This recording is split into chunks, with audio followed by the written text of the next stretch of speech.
Bonjour à toi ma belle âme. La pleine lune te suggérait que tu étais prête à habiter ta place. Et cette nouvelle lune, en Poisson, te pose sur le seuil à franchir pour y accéder.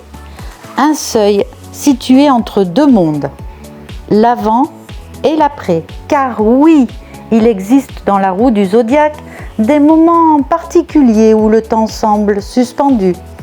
Des instants où une porte se ferme doucement tandis qu'une autre commence à s'entrouvrir. La nouvelle lune du 19 mars fait partie de ces seuils mystérieux. Elle est la dernière nouvelle lune de l'année zodiacale, celle qui se forme dans les derniers souffles du cycle avant que le bélier n'ouvre la porte d'un nouveau printemps astrologique. C'est comme si l'univers nous invitait à traverser un pont invisible. Derrière nous, l'année qui s'achève avec ses expériences, ses apprentissages et ses métamorphoses. Devant nous, une terre encore vierge, prête à accueillir les graines du prochain cycle. Cette lunaison ressemble ainsi à un moment de transition profonde, une respiration entre deux chapitres de l'histoire du ciel. Au cœur de cette nouvelle lune, le soleil et la lune s'unissent dans le signe sensible et mystique des poissons, dans la maison 3 du thème. Lorsque le soleil et la lune se rejoignent, ils marquent toujours un moment de renaissance. La conscience et le monde intérieur se rejoignent pour ouvrir un nouveau cycle. Mais ici, cette naissance se produit dans le dernier signe du zodiaque. Les poissons sont liés à la fin des choses, à la dissolution, à la compassion, à la spiritualité et à l'océan de l'inconscient. C'est le lieu où les histoires se terminent, où les émotions se purifient et où l'âme peut intégrer tout ce qu'elle a vécu avant de recommencer un nouveau voyage. Placée en maison 3, cette énergie vient toucher notre manière de penser, de communiquer et de percevoir le monde. Les mots, les idées, les échanges et même les conversations du quotidien peuvent devenir les messagers de quelque chose de plus profond.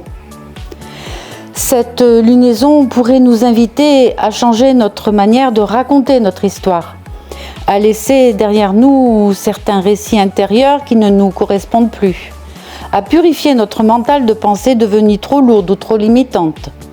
Dans l'eau sensible des poissons, la parole peut devenir plus intuitive, plus inspirée, parfois même poétique. C'est un moment où les mots peuvent toucher l'âme, où les silences peuvent en dire autant que les discours. Mais cette nouvelle lune ne vient pas seule. Elle se trouve dans un champ d'énergie particulièrement puissant, marqué par la rencontre de Saturne et Neptune en Bélier, également en maison 3. Saturne est la planète des structures, des responsabilités et de la maturité. Neptune, au contraire, est celle des rêves, des idéaux et de la spiritualité. Lorsque ces deux forces se rencontrent, elles cherchent à donner une forme concrète à une vision intérieure. En Bélier, premier signe du zodiaque, cette rencontre prend une dimension encore plus symbolique. Il s'agit d'oser initier quelque chose de nouveau, de poser les premières pierres d'un futur qui commence d'abord dans l'imaginaire. Avec la nouvelle lune proche de ces planètes, nous pourrions ressentir l'appel de nouvelles idées, de nouvelles visions ou de nouvelles manières de penser notre avenir. Mais Saturne nous rappelle que les rêves ne prennent vie que lorsqu'ils rencontrent l'engagement et la responsabilité. Ainsi, cette lunaison pourrait être une invitation à aligner nos pensées avec nos idéaux les plus profonds et à commencer doucement à construire le monde que nous souhaitons voir émerger. Un autre mouvement important se déroule dans la maison 2, celle des ressources, des valeurs et du sentiment de sécurité intérieure. Mercure rétrograde y rencontre Mars et le nœud nord dans le signe des Poissons. Mercure rétrograde nous invite à ralentir, à revisiter certaines idées, à revoir notre manière de communiquer ou de réfléchir. Mars lui apporte l'énergie de l'action, parfois impatiente, parfois impulsive. Le nœud nord indique la direction de notre évolution. Cette rencontre suggère que nous sommes peut-être en train de repenser profondément ce qui a réellement de la valeur dans notre vie. Est-ce uniquement ce que nous possédons? Ou bien est-ce que nous ressentons, ce que nous créons, ce que nous partageons? Dans les eaux des poissons, la réponse devient plus subtile. Les véritables richesses peuvent se trouver dans l'intuition, la sensibilité, la créativité ou la compassion. Mars peut nous donner le courage d'agir différemment, tandis que Mercure rétrograde nous demande d'écouter attentivement notre voix intérieure avant de prendre certaines décisions. Dans le domaine relationnel, une autre énergie sensible apparaît avec la conjonction entre Vénus et Chiron. Vénus parle d'amour, d'harmonie et de relations. Chiron, lui, est souvent appelé le guérisseur blessé. Il met en lumière des blessures anciennes, mais aussi le potentiel de guérison qui s'y cache. Leur rencontre peut faire émerger des mémoires affectives, parfois liées à l'enfance ou aux racines émotionnelles. Des conversations peuvent toucher des zones sensibles de notre cœur. Mais cette configuration possède aussi un immense pouvoir de transformation. La parole peut devenir guérisseuse. Mettre des mots sur une émotion, exprimer une vulnérabilité, dire ce qui n'a jamais été dit, peut ouvrir la voie à une réparation intérieure. Vénus est d'ailleurs au centre de plusieurs dynamiques dans ce thème. Elle se trouve face au milieu du ciel en balance. Ce point qui représente notre direction de vie et notre place dans le monde. Cette opposition peut soulever une question essentielle: comment rester fidèle à ce que nous ressentons tout en cherchant l'harmonie dans notre vie sociale ou professionnelle? Trouver l'équilibre entre authenticité et diplomatie pourrait être l'un des apprentissages de cette lunaison. Vénus forme également un carré avec Jupiter en Cancer dans la maison 7, celle des relations importantes. Jupiter amplifie les émotions, la générosité et le besoin de sécurité affective. Il peut donc y avoir des moments où les émotions deviennent plus intenses, où certaines attentes relationnelles apparaissent plus clairement. Mais cette tension peut aussi nous aider à grandir, à mieux comprendre les besoins émotionnels qui circulent dans nos liens. Heureusement, plusieurs aspects harmonieux viennent soutenir ces mouvements. Un magnifique trigone relie Mars, Mercure et Jupiter, créant un courant d'eau profondément empathique. Cet aspect peut favoriser des conversations sincères, des échanges capables de toucher le cœur et de créer davantage de compréhension dans les relations. Un autre trigone relie Uranus en Taureau et Pluton en Verseau, deux planètes lentes associées aux transformations collectives. Cette connexion ouvre la porte à des changements profonds mais fluides, particulièrement dans la manière dont nous exprimons nos talents et notre créativité. La nouvelle lune elle-même reçoit un sextile d'Uranus, apportant une touche d'inspiration et de nouveauté.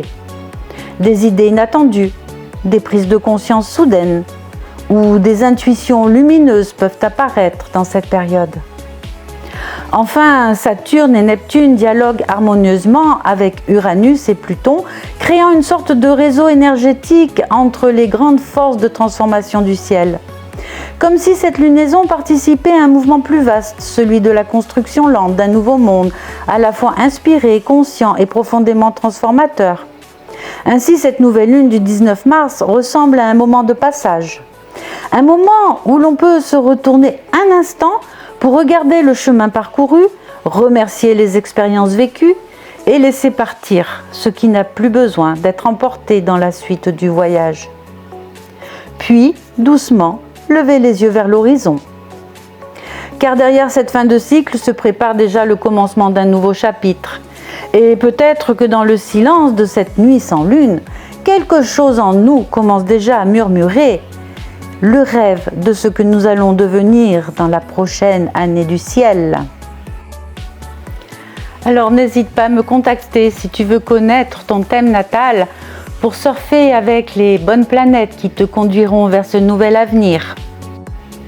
Tu pourras ainsi mieux appréhender ce qui pourrait être des obstacles ou des moments de tension et les transformer en opportunités. De même, on pourra définir ensemble quelles sont les meilleures périodes pour toi pour prendre des décisions importantes. Un thème natal aide à mieux se connaître et à anticiper. Et grâce à mon initiation Reiki, nous pouvons travailler sur les peurs, les angoisses, les schémas répétitifs, les addictions, les mauvaises habitudes, etc. tout en sachant s'ils sont ou non d'origine karmique ou transgénérationnelle. C'est ce qui fait la particularité de ce que je te propose. J'allie l'astrologie et les énergies. Je me sers de ces deux outils pour t'aider au mieux, pour que tu te sentes le mieux possible, le plus serein ou sereine possible face à ta vie et que tu avances tranquille sur ton chemin. Je ne dis pas non plus que tout sera aisé, mais ce sera grandement facilité. C'est un travail d'équipe. Rien ne peut se faire sans toi, car tu es reine, roi de ton royaume. Alors si ma méthode te parle, si tu l'apprécies ou si tu as envie de la tester, mon email est dans la description. À très vite, on se retrouve pour la méditation reliée à cette nouvelle lune. Je t'embrasse.